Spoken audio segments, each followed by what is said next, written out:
Hello అందరికీ welcome to me Lakshmi's ముచ్చట్లు. ఈ కొండను చూడండి ఎంత అద్భుతంగా ఉందో.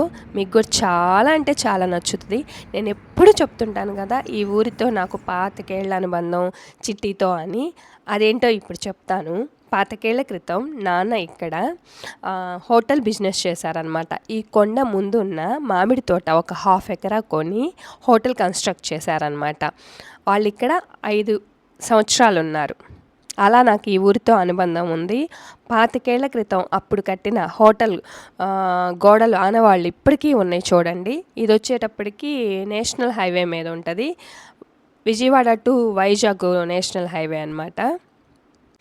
అప్పట్లో నాన్న కొన్న మామిడి తోట సైట్ ఓనర్ ఉన్నారు కదా, నారాయణరావు అంకులు. వాళ్ళ పిల్లలే ఈ చిట్టి అనమాట. ఆయనకి 4 ఆడపిల్లలు, ఒక మగ పిల్లాడు. ఇది తమ్ముడి ఇల్లు అనమాట, హరికృష్ణ ఇల్లు. ఇక్కడ అప్పట్లో మామిడి తోట ఉండేది, ఊరి చివరి ఉండేది. ఇప్పుడు చక్కగా ఇల్లు కట్టుకున్నారు. చిట్టికి పండగ పనులు స్టార్ట్ అయిపోయినాయి అనమాట. చక్కగా మామిడి తోరణాలతో అలంకరించేసింది. ముందు రోజులన్నీ నేను శక్తిపీఠాలని అన్నవరాలని అలా తిప్పాను కదా, పాపం పూజా సామాన్ అంతా క్లీన్ చేసుకోవటం కుదరలేదు. అందుకని పండగ రోజే మొత్తం క్లీనింగ్ పెట్టుకుంది. చక్కగా ఒక్కటే నీట్గా ఫాస్ట్గా చేసేసుకుంది అనమాట. చిట్టీలో బాగా నచ్చిన విషయాలు 2 ఉన్నాయి నాకు. ఒకటి, చాలా అంటే చాలా బాగా పూజలు చేస్తుంది. రెండోది వచ్చేటప్పటికి భలే ఎర్లీగా నిద్రపోయిద్ది. 9 to 10 కంపల్సరీ తను పనుకుండిపోయిద్ది అనమాట. పూజ గదిలో పటాలు కూడా మొత్తం తీసేసి క్లీన్ చేసి చక్కగా సర్దుకుంటుంది. చూడండి, అమ్మవారి పాదాలు ఇట్లా మెయిన్ వాకిలి ముందు వేసుకుంటారు వీళ్ళు, అమ్మవారిని ఇంట్లోకి ఆహ్వానిస్తున్నట్లుగా. అలానే అన్నీ రెడీ చేసుకుంటుంది అనమాట.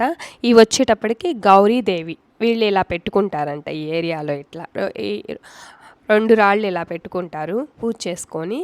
చక్కగా పటాలకు కూడా అన్నీ బొట్లు అవన్నీ పెట్టుకొని నీట్గా పటాలు కూడా అలంకరించేసుకుంటుంది.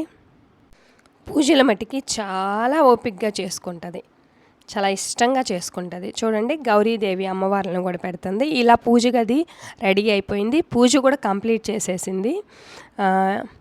ఒక్కసారి పూజ గది చూడండి, మందార పూలతో భలే కలకలలాడుతుంది కదా. శివయ్య తండ్రికి అభిషేకం జరిగింది చూడండి ఇక్కడ.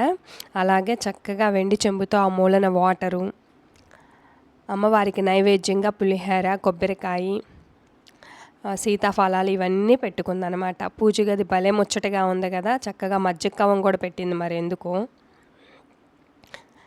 అలాగే గుడి దగ్గరికి వెళ్ళిపోయాము. ఈరోజు తమ్ముడు భోజనాలు అనమాట. ఇట్లా హారతి ఇచ్చి భోజనాలు స్టార్ట్ చేస్తారు. నారాయణరావు అంకుల్ చనిపోయారు, లేరనమాట. ఆయన పేరు మీద ఊరి మొత్తం భోజనాలు. ఇక్కడ ఊర్లో ఒక ఆనవాయితీ ఉంది. దసరా నవరాత్రులు 9 రోజులు ఊరు మొత్తం భోజనాలు వండుకోకుండా చక్కగా అన్నదానం జరిగిద్ది. ఎవరికి ఇష్టం ఉన్న రోజు వాళ్ళు అన్నదానం చేస్తారనమాట. ఊరు మొత్తం పార్టిసిపేట్ చేసిద్ది అనమాట ఈ దీంట్లో. ఈ భవానీని చూడండి ఎంత ముద్దుగా చక్కగా ఉందో, మట్టి గాజులు అది వేసుకొని. ఇక్కడ భవానీలు మగవాళ్ళు కూడా చేతికి గాజులు వేసుకుంటారు, కాళ్ళకు పట్టీలు పెట్టుకుంటారనమాట. దుర్గమ్మ తల్లిని ఒక్కసారి కన్నుల పండగగా చూసుకోండి. జై భవానీ.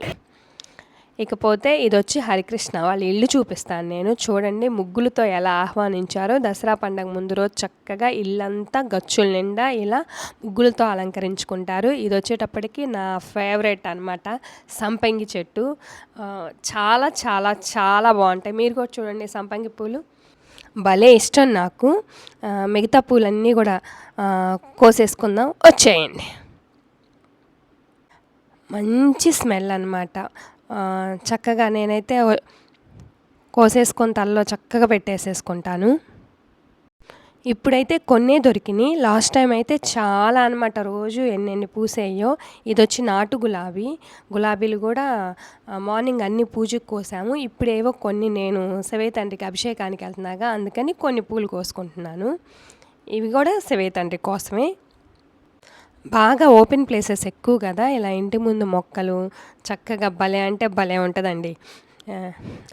రండి, మీకు ఇంకా ముందు వైపు ఎలా ఉంటుందో అది కూడా చూపిస్తా. ఇది వచ్చి కాగడా మల్లె. లాస్ట్ టైం అయితే భలే పూసినాయి కాగడా మల్లెలు. ఇప్పుడు సీజన్ కాదు.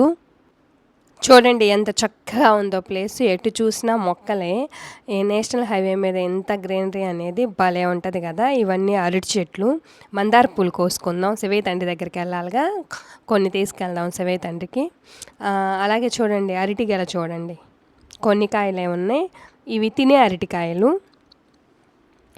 మందార పూలు ఆ పక్కన ఉన్నాయి. చక్కగా అన్నీ తెంపేసుకుందాం. అక్కడైతే శివయ్య తండ్రి వెయిటింగ్ అనమాట. ప్రదోష వేళ స్టార్ట్ అయింది కదా! సో పూలన్నీ కోసుకొని చక్కగా శివయ్య తండ్రి దగ్గరికి వెళ్ళి అభిషేకం చేసి రావాలి. ఇక్కడ అరటి గెలని కట్ చేస్తున్నాను చూడండి. నేను ఊరికి తెచ్చుకుందామని. తినే అరటిపళ్ళు కదా! మరదల పిల్ల తీసుకెళ్ళి వదినా అని అంది. సో అందుకని నా చేతులతో నేనే కట్ చేసుకున్నాను అనమాట. కట్ చేసేటప్పుడు వాటర్ పడుతుంటాయి ఈ గెల నుంచి. అవి బట్టల మీద పడితే అస్సలు మరకలు పోవంట. చాలా జాగ్రత్త వదినా అని 4, 5 సార్లు చెప్పిందనమాట. అరటికాయలను కోయటం అయితే నేను ఫస్ట్ టైం అనమాట. మామిడికాయలను కోసుకున్నాను కానీ చాలాసార్లు అరటిని ఎప్పుడు ఇట్లా చెట్టు నుంచి నేను కట్ చేసుకోలేదు. భలే హ్యాపీగా ఉంది. ఈరోజు ఊరు బయలుదేరుతున్నాను కదా! పాపం వీళ్ళందరినీ మిస్ అవుతున్నానన్న ఫీల్ కూడా ఉంది నాకు. చూడండి సంపంగి పూలు నేను చక్కగా తలలో పెట్టుకున్నాను. భలే ఉంటుందండి. తలంతా మంచి వాసన వస్తుంది. ఇక మీకు నేను చిట్టి వాళ్ళ హౌస్ కూడా ఒకసారి బయట నుంచి చూపిస్తాను. చూడండి బాగా ఓపెన్ ప్లేస్లు ఎక్కువ, కనకాంబరాల మొక్కలు చక్కగా, బయట వైపు అంతా కొబ్బరి చెట్లు. భలే ఉంటుంది ప్లేసు. కనకాంబరాలు కోసుకుందాం వచ్చేయండి. నాకైతే ఇక్కడికి వస్తే చిట్టి దగ్గరికి పూలు కోసుకోవటం, పూల మాలలు కట్టుకోవటం, స్వామి దగ్గరికి వెళ్ళటం, అభిషేకాలు చేసుకోవటం ఇదే పని. చక్కగా భలే ఎంజాయ్ చేస్తానన్నమాట. చిట్టి వాళ్ళ హౌస్ కూడా పూర్తిగా బయట నుంచి ఒకసారి చూద్దాం. చూడండి ఎలా ఉందో. వెనక వైపు కొండ, దాని ముందు చక్కగా చిట్టి వాళ్ళ ఇల్లు, అరటి మొక్కలు, కొబ్బరి చెట్లు. ఇది వచ్చేసి మారేడు దళం అండి. టెంపుల్కి వెళ్ళాలి కదా, అందుకని 2 ఆకులు కోసేసుకున్నాను. మీకు ఆ పక్కన ఉన్న వంగ మొక్కలు కూడా చూపిస్తాను. చాలా బాగా వేసుకుంది తను. చూడండి వంగ మొక్కలు, అలానే చుట్టూరు అన్నీ కొబ్బరి చెట్లు, టేకు మొక్కలు అన్నీ ఉన్నాయి అన్నమాట. ఇది మా చిట్టి వాళ్ళ ఇల్లు. ఇందాక నేను చూపించింది ఆ పక్కన తమ్ముడు వాళ్ళ ఇల్లు అనమాట. భలే ఉన్నాయి కదా! లైక్ ఇవ్వండి. Thanks for watching.